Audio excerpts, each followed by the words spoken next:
I've experienced discrimination through every medical setting I've been in, and I don't know if it's based on my age or my race or whatever it is. People assume that I just don't know. My name is Mariah, and I'm from Grand Rapids, Michigan.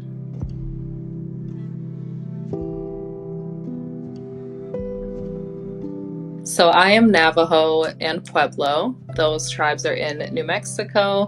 My mom was adopted from New Mexico, and I was born and raised in Grand Rapids, Michigan. This is Anishinaabe land, and I was raised kind of in the Anishinaabe culture. So I carry both of those different tribal backgrounds with me. My most recent pregnancy was a later loss. It was a late miscarriage.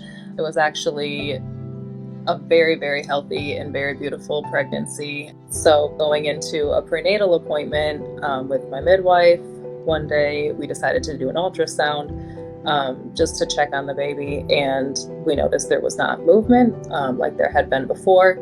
And so to be safe, she sent me to the ER and told me to be checked. So they brought us back for an ultrasound, and that's when the ultrasound tech technically can't tell us, but we saw on the ultrasound like he was not alive anymore. And I was about 17 weeks at this point. And so this was just really, really scary for me. Experiencing this loss out of nowhere, I just have to navigate all of this grief and re-envision what my birth would be like with this baby was really, really tough on me. So in the process, we were admitted, and I really wanted to be able to have a couple last moments with my baby. So I decided to go in the bath.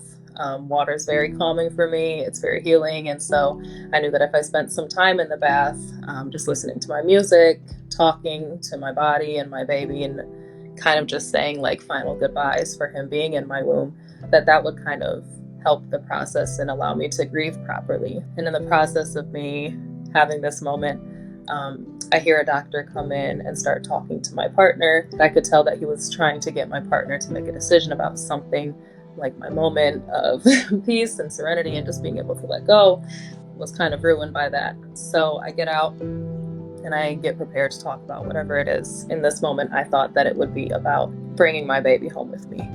My wish was to at least be able to take his body and bring him home with me and have my own burial. To be able to practice how I feel is culturally relevant and healing for me. That was really my last final wish for this pregnancy. The hospital said that they would see about it, and so this was them coming back to let me know that they had never really heard of someone doing that before and that they weren't gonna let me. And so when I talked to the doctor, I let him know, I'm like, this is my right as an indigenous person. I brought up the American Indian Religious Freedom Act and reminded them that I do have the right to be able to do this. And when I went back to the doctor and really just stood my ground and was like, no, this is my right, I'm allowed to do this, he said that he would go back again and bring it again to whoever it was that needed to hear it, and then he would get back to me. And not too long later, the doctor came back in, was like, we understand this is a part of your culture that you really want to honor, and so we're going to allow it. I did get to end up bringing him home with me.